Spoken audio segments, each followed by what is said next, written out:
Assalamualaikum bosku, welcome to my channel. Sebelum menonton jangan lupa subscribe, nyalakan dulu loncengnya, dan jangan lupa like dan komen. Dan jangan lupa ambil posisi rebahan kalian. Untuk kalian selamat menyaksikan. Dalam situasi yang sama, apa yang harus dilakukan oleh pasukan pemburu iblis yang baru-baru ini dibuat, hanya berada di tahap kelima kultivasi, ketika menghadapi iblis bulan di langkah ke-8. Bahkan jika pertanyaan ini diajukan kepada para pemimpin aliansi, mereka pasti akan memberitahu pasukan pemburu iblis ini untuk menjauh sejauh mungkin untuk mempertahankan hidup mereka. Tapi apakah Long Hao Shen melakukan ini? Tidak, dia tidak melakukannya. Untuk memastikan kelangsungan hidup lebih banyak orang, dia tidak membuat pilihan mundur, meskipun dia tidak menyadari semua konsekuensi dari pilihannya. Dapat dikatakan bahwa jika bukan karena cahaya menakutkan yang melindunginya selama saat terakhir, dia pasti sudah mati di medan perang. Mereka tidak mendengar kata-kata alat ilahi dari iblis bulan, dan tidak tahu apa cahaya terang ini, tetapi kelangsungan hidup ajaib Long Hao Shen menyebabkan mereka merasa malu, terutama anggota dari pasukan pemburu iblis kelas Jenderal ke-22. Pada saat mereka melihat iblis klan bulan, 6 anggota pasukan pemburu iblis kelas Jenderal ke-22 ragu-ragu. Pada saat mereka melihat Long Hao Shen membuat keputusan yang tidak ragu-ragu, selain Li Xin, semua orang benar-benar terkejut, dan tidak berani mencoba apapun. Ini juga alasan mengapa Li Xin adalah satu-satunya yang bisa bereaksi, menerima serangan menggantikan Hao Shen, sedangkan yang lainnya semuanya ketakutan. Bagaimana mungkin mereka tidak malu? Mereka juga memiliki satu set pil penambah spiritual Siam, tetapi tidak membawa mereka keluar dari keterikatan pada kehidupan mereka sendiri, dan keluar dari teror yang mereka rasakan terhadap iblis bulan dari langkah ke-8. Meskipun Long Hao Shen kemudian meneriakkan perintah untuk tidak membawa mereka, tidak bisakah mereka membantunya jika mereka membawanya sebelum situasinya meningkat seperti ini? Alasan mengapa Luxi sekarang menyembuhkan Hao Shen dengan segala cara, tidak ragu-ragu untuk mengkonsumsi sumber dayanya sendiri secara berlebihan, adalah untuk melampiaskan semua perasaannya yang memalukan. Dia merasa sangat tidak layak untuk Long Hao Shen, jika dia membiarkannya mati. Sebagai kapten pasukan pemburu iblis kelas Jenderal ke-22, dia tidak akan pernah bisa memaafkan dirinya sendiri. Pertempuran berlanjut, tetapi kedua pasukan pemburu iblis itu selalu berada dalam formasi pertahanan mereka, semua orang tetap diam sepenuhnya. Keir sedang duduk di tanah, dengan kepala Long Hao Shen di pangkuannya untuk membuatnya merasa lebih nyaman dan menstabilkan lehernya. Dia sudah berhenti menangis, tetapi masih gemetar tanpa gangguan, merasa sangat menyesal. Pada saat ini, dia bahkan berpikir bahwa dia lebih suka tidak tetap menjadi anggota pasukan pemburu iblis, selama dia bisa bersama dengan Long Hao Shen. Banyak cahaya yang menerangi langit berangsur-angsur meredup, dan serangan iblis akhirnya didorong menjauh dari benteng pegunungan selatan. Seorang dari aliansi kuil kembali dari langit satu demi satu, dan para penyintas dikirim untuk akhirnya membereskan kekacauan di bawah. Setelah beberapa waktu berlalu, beberapa orang datang ke sisi pasukan pemburu iblis kelas Jenderal ke-21 dan ke-22. Penuh keheranan, yang pertama datang adalah pasukan pemburu iblis kelas 2 dan 3. Lebih tepatnya, mereka seharusnya menjadi prajurit kelas 1 dan 2 pasukan pemburu iblis setelah kelompok Long Hao Shen dan Luxi maju kelas. Tetapi kedua tim ini berencana untuk naik kelas secepat mungkin, dan dengan demikian tidak menuju ke menara misi perburuan iblis untuk mengubah nomor identifikasi mereka. Yang Wenzhao dan Duan Yi, serta anggota dari dua regu pemburu iblis mereka benar-benar berlumuran darah. Sementara para penyihir sedikit lebih baik, semua pejuang jarak dekat terluka. Namun, mereka memiliki ekspresi yang tulus dan hormat, dengan damai tiba di sisi regu pemburu iblis kelas Jenderal ke-21 dan ke-22, setelah melihat mereka berkumpul dengan tenang di sekitar Long Hao Shen.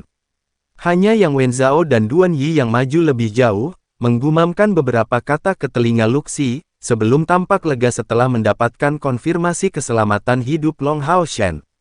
Setelah tiba di medan perang, 4 regu pemburu iblis telah dipisahkan oleh jarak pendek, dan semua orang bisa melihat adegan Long Hao Shen menentang iblis bulan. Jauh di lubuk hati, Yang Wenzhao selalu menjaga kebanggaan yang sama dengan yang dimiliki Han Yu sebelum kalah dari Hao Shen. Satu-satunya perbedaan adalah bahwa dia tampak lebih mantap daripada Han Yu pada waktu itu, dan menyembunyikannya jauh lebih baik darinya.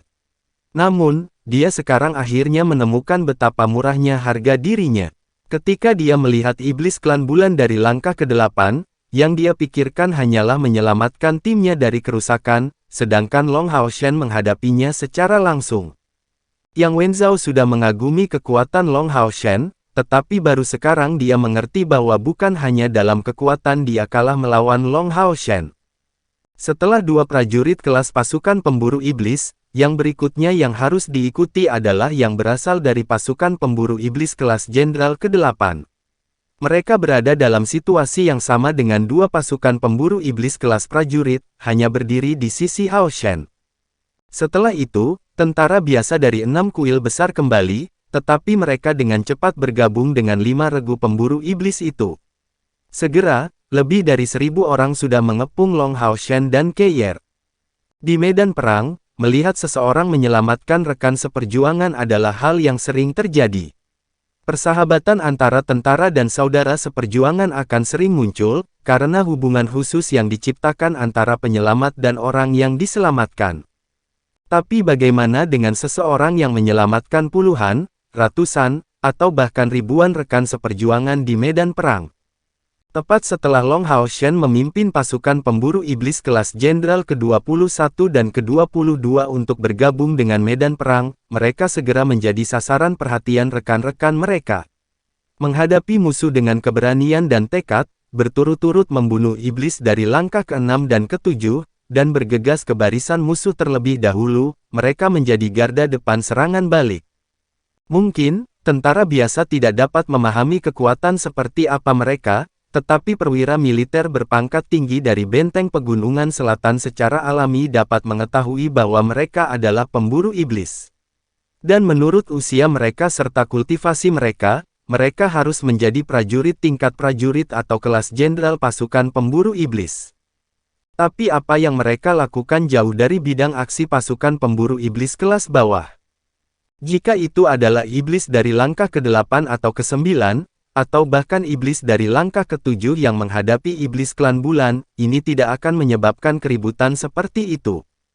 Namun, tindakan keterlaluan Long Haoshen adalah menghadapi iblis klan bulan dari langkah ke-8, ketika kekuatan yang tampaknya dia miliki hanya pada langkah ke-6.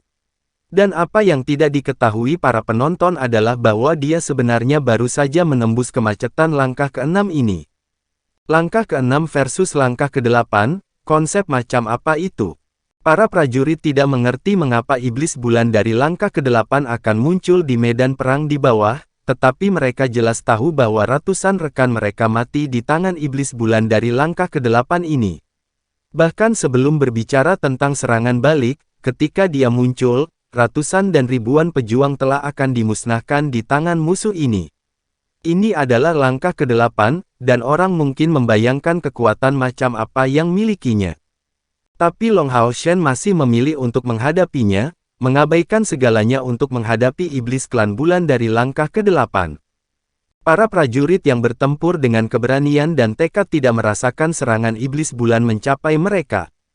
Tetapi ketika mereka kembali, iblis bulan tidak ada di sana lagi, dan ksatria muda yang menahan serangan iblis bulan terbaring tak sadarkan diri di tanah, tidur di pangkuan rekannya. Seorang perwira dari benteng pegunungan selatan menyatakan dengan mata merah, dia pahlawan. Beri hormat kepada pahlawan kita. Mengatakan ini, dia menggunakan lengan sisanya untuk melepas helmnya, dan berjalan ke arah Long Haoshen, memberi hormat dengan hormat ksatria. Semua prajurit yang berhasil kembali hidup-hidup, termasuk bahkan orang cacat, mengikuti jejak perwira ini dan masing-masing dari mereka memberi hormat dengan hormat yang sangat serius terhadap Long Haoshen.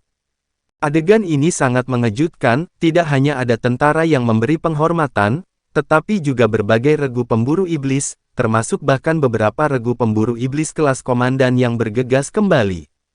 Padahal, itu memiliki ekspresi malu, karena anggota pasukan pemburu iblis di tingkat komandan seperti mereka setidaknya berada di langkah ke-6. Tetapi melawan iblis bulan dari langkah ke-8, mereka membuat pilihan yang sama dengan Yang Wenzhao, yaitu menempatkan prioritas untuk melindungi diri mereka sendiri. Tidak lama kemudian, siluet emas tiba-tiba muncul entah dari mana, dengan ledakan yang sangat keras.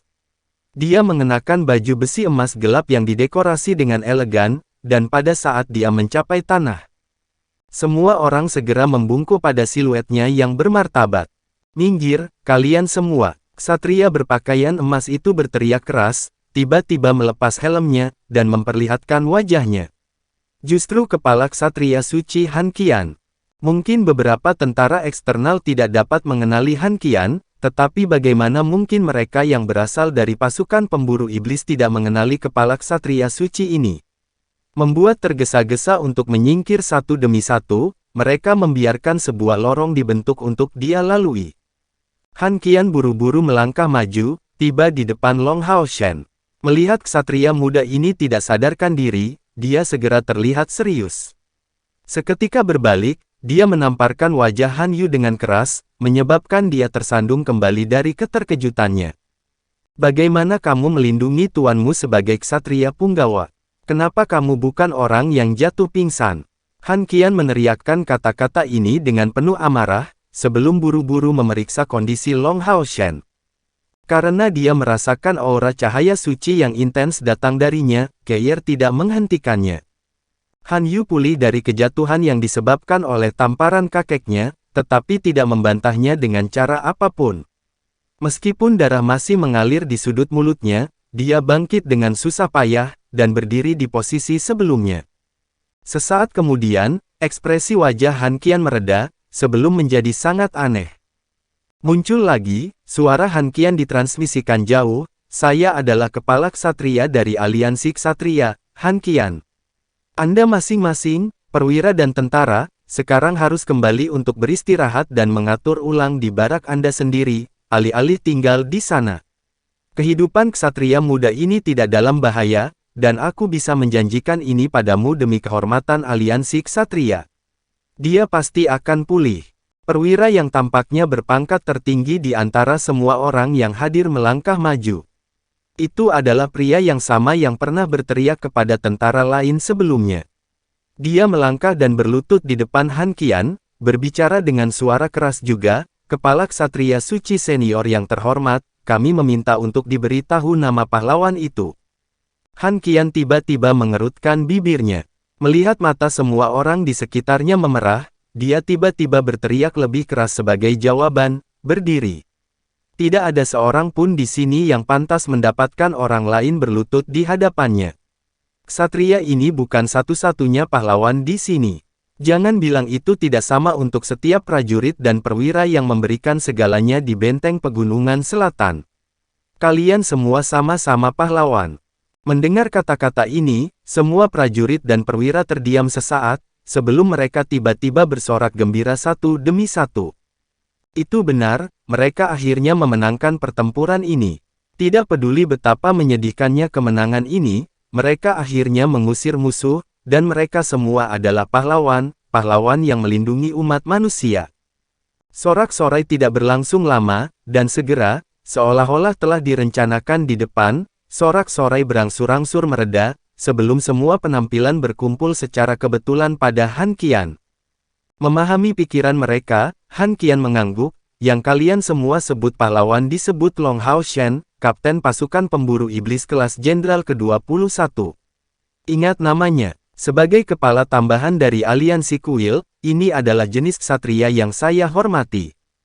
Long Hao Shen, Long Hao Shen, Long Hao Shen." Sorak-sorai dimulai sekali lagi, tetapi kali ini, hanya satu nama yang bergema di sekitar. Benteng Pegunungan Selatan, rangkaian peristiwa sebelumnya bahkan tidak bisa disebut pertempuran, melainkan bencana total. Sebagai gerbang strategis selatan aliansi, kekuatan pertahanan Benteng Pegunungan Selatan tidak gagal dibandingkan dengan Benteng Pengusir Iblis. Hanya saja kali ini, kekuatan iblis sangat tangguh, dan sebagian besar kekuatan Benteng Pegunungan Selatan hilang selama pengepungan. Pada saat ini, meskipun musuh mundur, membersihkan sisa makanan medan perang masih sangat menantang. Banyak rumah pribadi harus digunakan sebagai rumah sakit bagi orang yang terluka untuk menerima perawatan. Rakyat jelata secara bertahap bergabung dengan pembersihan akibatnya. Misi pertama mereka adalah menyingkirkan bangkai iblis dengan api. Setelah 3 hari penuh, benteng pegunungan selatan benar-benar tersapu bersih, dan semua jejak pertempuran sepenuhnya terbakar. Secara kebetulan, iblis tidak kembali untuk melancarkan serangan lain selama 3 hari ini. Setelah mengalami kerusakan serius saat mengepung kota, kerugian mereka bahkan lebih berat daripada benteng pegunungan selatan. Selama 3 hari ini, Long Hao Shen, yang diakui sebagai pahlawan, menerima perlakuan terbaik dari benteng pegunungan selatan. Faktanya, detail penting adalah bahwa kota ini adalah lokasi markas besar kuil healer. Selama perang ini, mungkin kota itu kekurangan jumlah pasukan, tetapi mereka tidak kekurangan healer berpangkat tinggi. Orang suci yang menggunakan mantra terlarang selama saat-saat terakhir pertempuran bahkan memperlakukan Long Hao Shen secara pribadi, sementara itu meningkatkan kultivasinya dengan selisih yang lebar. Setelah koma selama 2 hari 2 malam, Long Hao Shen akhirnya bangun, menemukan dirinya di sebuah ruangan di dalam markas besar kuil healer. Sebagai markas besar kuil healer, ini telah menjadi target pertama pasukan iblis. Secara kebetulan, ia memiliki pertahanan yang cukup, nyaris tidak berhasil untuk menghindari kehancuran besar. Tapi sisi istana kantor tidak seberuntung itu, dan sudah menjadi sekelompok besar tembok yang rusak. Duduk di tempat tidurnya bersila, Long Hao Shen dengan tenang mulai berkultivasi. Keir tidak jauh darinya, tapi saat ini dia terlihat sama sekali tidak peduli. Alih-alih berada di tempat tidur, dia duduk bersila di kursi terdekat. Dengan konsumsi mana berlebihan yang serius dan luka parah yang dideritanya, Long Hao Shen dapat dengan mudah disebut sebagai salah satu ksatria yang selamat yang terluka paling parah kali ini. Namun, dengan konstitusinya sebagai putra cahaya, dia juga orang yang mendapatkan manfaat paling besar dari pertempuran ini. Pertama-tama, tekanan luar biasa dari menghadapi iblis bulan dari langkah ke-8 menyebabkan dia menerobos ke langkah ke-6, menjadi ksatria cahaya termuda dari seluruh sejarah kuil ksatria, pada usia 15 tahun. Seiring dengan pembentukan wadah mana spiritualnya, Tungku Roh Suci berevolusi sekali lagi. Dan setelah pertempuran ini, Hao Iwe kembali tidur nyenyak, sebelum kembali pada suatu waktu ke dunianya sendiri tanpa konsultasi. Ini tampaknya menjadi kesempatan bagus untuk evolusi berikutnya. Tidak hanya itu, tetapi karena kinerja Long Hao Shen di medan perang, memungkinkannya untuk mendapatkan pengakuan yang cukup dari kuil penyembuh, orang suci dari langkah ke-9 tidak hanya menyembuhkan luka-luka luarnya, tetapi juga membantu meningkatkan sistem operasi energi spiritualnya, memberinya beberapa kebaikan dari kemunduran ini. Energi spiritual eksternalnya meningkat setidaknya 200 selama 2 hari ini, dan energi spiritual internalnya juga meningkat lebih dari 100 unit. Long Hao Shen akhirnya resmi menjadi ksatria cahaya, membawa lompatan kualitatif ke kekuatannya. Tentu saja, dia juga harus membayar mahal untuk ini, 1 set pil penambah spiritual siam serta pil lainnya, dan seluruh peralatan Long Hao Shen selain pedang Blue Rain, Hibiscus of Light, harus dipulihkan. Armor suci tingkat mulia, dan perisai suci keduanya rusak parah, dan karena keadaan energi spiritual yang terlalu panik yang dituangkan ke dalamnya, yang tidak dapat dikendalikan oleh Long Hao Shen secara efektif, pedang disiplin cerah rusak berat dari serangan terakhir terhadap iblis bulan dari langkah ke-8. Secara kebetulan, ketiga peralatan tingkat mulia itu ditangani dan dipulihkan oleh pihak benteng pegunungan selatan, jika tidak maka akan membutuhkan banyak uang. Setelah berkultivasi selama sehari semalam, Long Hao Shen bisa merasakan elemen cahaya mengalir ke dalam dirinya seperti pasang surut. Senyum lebar muncul di wajah Long Hao Shen. Lebar muncul di